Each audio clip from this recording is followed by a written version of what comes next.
Chapter 5. Puddleglum. Jill was asleep. Ever since the Owls' Parliament began, she had been yawning terribly, and now she had dropped off. She was not at all pleased at being waked again, and at finding herself lying on bare boards in a dusty belfry sort of place, completely dark, and almost completely full of owls. She was even less pleased when she heard that they had to set off for somewhere else, and not, apparently, for bed, on the Owl's back. "Oh, come on, Pole, buck up," said Scrubb's voice. "After all, it is an adventure." "I'm sick of adventures," said Jill crossly. She did, however, consent to climb onto Glimfeather's back, and was thoroughly waked up, for a while, by the unexpected coldness of the air when he flew out with her into the night. The moon had disappeared, and there were no stars. Far behind her she could see a single lighted window well above the ground, doubtless in one of the towers of Cair Paravel. It made her long to be back in that delightful bedroom, snug in bed, watching the firelight on the walls. She put her hands under her cloak and wrapped it tightly around her. It was uncanny to hear two voices in the dark air a little distance away. Scrub and his owl were talking to one another. "He doesn't sound tired," thought Jill. She didn't realize that he had been on great adventures in the world before, and that the Narnian air was bringing back to him a strength he had won when he sailed the eastern seas with King Caspian. Jill had to pinch herself to keep awake, for she knew that if she dozed on Glimfeather's back she would probably fall off. When at last the two owls ended their flight, she climbed stiffly off Glimfeather and found herself on flat ground. A chilly wind was blowing, and they appeared to be in a place without trees. "Too-hoo! Too-hoo!" Glimfeather was calling. "Wake up, Puddleglum! Wake up! It is on the lion's business!" For a long time there was no reply. Then a long way off a dim light appeared and began to come nearer. With it came a voice. "Owls ahoy!" it said. "What is it? Is the king dead? Has an enemy landed in Narnia? Was it a flood? Or dragons?" When the light reached them, it turned out to be that of a large lantern. Jill could see very little of the person who held it. He seemed to be all legs and arms. The owls were talking to him, explaining everything, but she was too tired to listen. She tried to wake herself up a bit when she realized that they were saying goodbye to her, but she could never afterwards remember much, except that sooner or later she and Scrub were stooping to enter a low doorway, and then, oh thank heavens, were lying down on something soft and warm, and a voice was saying, "There you are, best we can do. You'll lie cold and hard. Damp, too, I shouldn't wonder. Won't sleep a wink, most likely. Even if there isn't a thunderstorm or a flood, or the wigwam doesn't fall down on top of us all, as I've known them to do. Must make the best of it." But she was fast asleep before the voice had ended. When the children woke late the next morning, they found that they were lying very dry and warm on beds of straw in a dark place. A triangular opening let in the daylight. "Where on earth are we?" asked Jill. "In the wigwam of a marsh-wiggle," said Eustace. "A what?" "A marsh-wiggle. Don't ask me what it is. I couldn't see it last night. I'm getting up. Let's go and look for it." "How beastly one feels after sleeping in one's clothes," said Jill, sitting up. "I was just thinking how nice it was not to have to dress," said Eustace. "Or wash either, I suppose," said Jill scornfully. But Scrub had already got up, yawned, shaken himself, and crawled out of the wigwam. Jill did the same. What they found outside was quite unlike the bit of Narnia they had seen on the day before. They were on a great flat plain which was cut into countless little islands by countless channels of water. The islands were covered with coarse grass and bordered with reeds and rushes. Sometimes there were beds of rushes about an acre in extent. Clouds of birds were constantly alighting in them and rising from them again. Duck, snipe, bitterns, herons.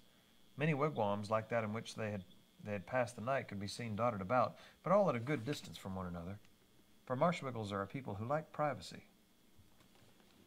Except for the fringe of the forest, several miles to the south and west of them, there was not a tree in sight. Eastward, the flat marsh stretched to the low sand-hills on the horizon, and you could tell by the salt tang in the wind which blew from that direction that the sea lay over there. To the north there were low, pale-colored hills, and places bastioned with rock. The rest was all flat marsh.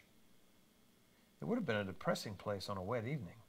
Seen under a morning sun with a fresh wind blowing, and the air filled with the crying of birds, there was something fine and fresh and clean about its loneliness.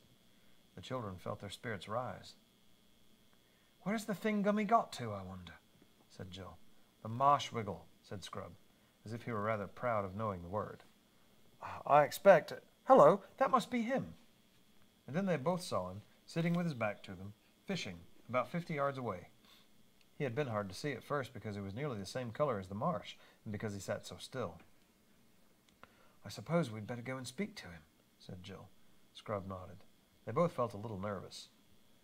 As they drew nearer, the figure turned its head and showed them a long, thin face with rather sunken cheeks, a tightly shut mouth, a sharp nose, and no beard. He was wearing a high, pointed hat like a steeple, with an enormously wide, flat brim. The hair, if it could be called hair, which hung over his large ears, was greeny gray, and each lock was flat rather than round, so that they were like tiny reeds. His expression was solemn, his complexion muddy, and you could see at once that he took a serious view of life. "Good morning, guests," he said. "Though when I say good, I don't mean it probably won't turn to rain, or it might be snow, or fog, or thunder. You didn't get any sleep, I dare say." "Yes, we did, though," said Jill. "We had a lovely night." "Ah," said the Marshwiggle, shaking his head. "I see you're making the best of a bad job. That's right. You've been well brought up, you have. You've learned to put a good face on things." "Please, we don't know your name," said Scrub. "Puddleglum's my name, but it doesn't matter if you forget it. I can always tell you again." The children sat down on each side of him. They now saw that he had very long legs and arms, so that although his body was not much bigger than a dwarf's, he would be taller than most men when he stood up. The fingers of his hands were webbed like a frog's, and so were his bare feet, which dangled in the muddy water. He was dressed in earth-colored clothes that hung loose about him. "I'm trying to catch a few eels to make an eel stew for our dinner," said Puddleglum, "though I shouldn't wonder if I didn't get any, and you won't like them much if I do." "Why not?" asked Scrub. "Why, it's not in reason that you should like our sort of victuals, though I have no doubt you'll put a bold face on it. All the same, while I'm a-catching of them, if you two could try to light the fire, no harm in trying. The wood's behind the wigwam. It may be wet. You could light it inside the wigwam, and then we'd all get smoke in our eyes. Or you could light it outside, and then the rain would come and put it out. Here's my tinderbox. You won't know how to use it, I expect." But Scrub had learnt that sort of thing in his last adventure. The children ran back together to the wigwam, found the wood, which was perfectly dry, and succeeded in lighting a fire with rather less than the usual difficulty. Then Scrub sat and took care of it while Jill went and had some sort of a wash, not a very nice one, in the nearest channel. After that she saw to the fire and he had a wash. Both felt a good deal fresher, but very hungry. Presently the Marshwiggle joined them. In spite of his expectation of catching no eels, he had a dozen or so, which he had already skinned and cleaned. He put a big pot on, mended the fire, and lit his pipe. Marshwiggles smoke a very strange, heavy sort of tobacco. Some people say they mix it with mud. And the children noticed the smoke from Puddleglum's pipe hardly rose in the air at all. It trickled out of the bowl and downwards, and drifted along the ground like a mist. It was very black, and set Scrub coughing. "Now," said Puddleglum, "those eels will take a mortal long time to cook, and either of you might faint with hunger before they're done. I knew a little girl, but I'd better not tell you that story. It might lower your spirits, and that's a thing I never do. So to keep your minds off your hunger, we might as well talk about our plans." "Yes, do let's," said Jill. "Can you help us find Prince Rilian?" The Marshwiggle sucked in his cheeks till they were hollower than you could have thought possible. "Well, I don't know that you'd call it help," he said. "I don't know that anyone can exactly help. It stands to reason we're not likely to get very far on a journey to the north, and not at this time of the year, what with the winter coming on and all, and an early winter, too, by the look of things.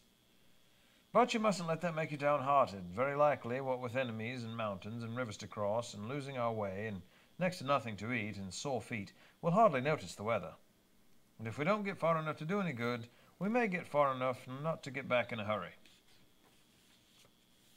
Both children noticed that he said "we" and not "you," and both exclaimed at the same moment, "Are you coming with us?"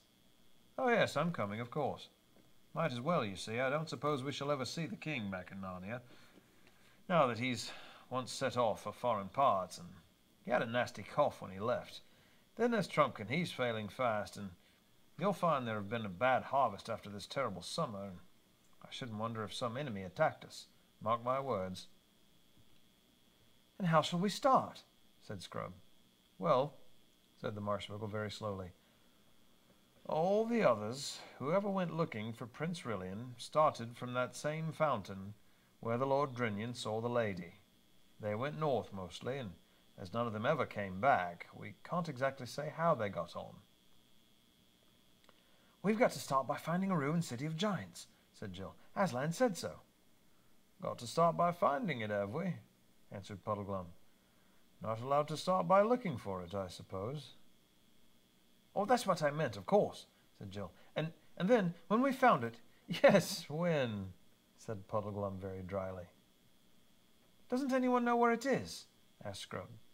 "I don't know about anyone," said Puddleglum, "and I won't say I haven't heard of that ruined city. You wouldn't start from the fountain, though. You'd have to go across Ettinsmoor. That's where the ruined city is, if it's anywhere. But I've been as far in that direction as most people, and I never got to any ruins, so I won't deceive you." "Where's Ettinsmoor?" said Scrub. "Look over there northward," said Puddleglum, pointing with his pipe. "See those hills and bits of cliff? That's the beginning of Ettinsmoor. But there's a river between it and us, the River Shribble. No bridges, of course." "I suppose we can ford it, though," said Scrub. "Well, it has been forded," admitted the Marshwiggle. "Perhaps we shall meet people on Ettinsmoor who can tell us the way," said Jill. "You're right about meeting people," said Puddleglum. "What sort of people live there?" she asked. "It's not for me to say that they aren't all right in their own way," answered Puddleglum. "If you like their way." "Yes, but what are they?" pressed Jill. "There are so many strange creatures in this country. I mean, are they criminals, or birds, or dwarfs, or what?" The Marshmallow gave a long whistle. "Whew," he said. "Don't you know?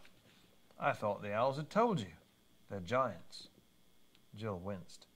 She had never liked giants, even in books, and she had once met one in a nightmare. Then she saw Scrub's face, which had turned rather green, and thought to herself, "I bet he's in a worse funk than I am." That made her feel braver. "The king told me long ago," said Scrub, "that time when I was with him at sea, that he'd jolly well beaten those giants in war and made them pay him tribute."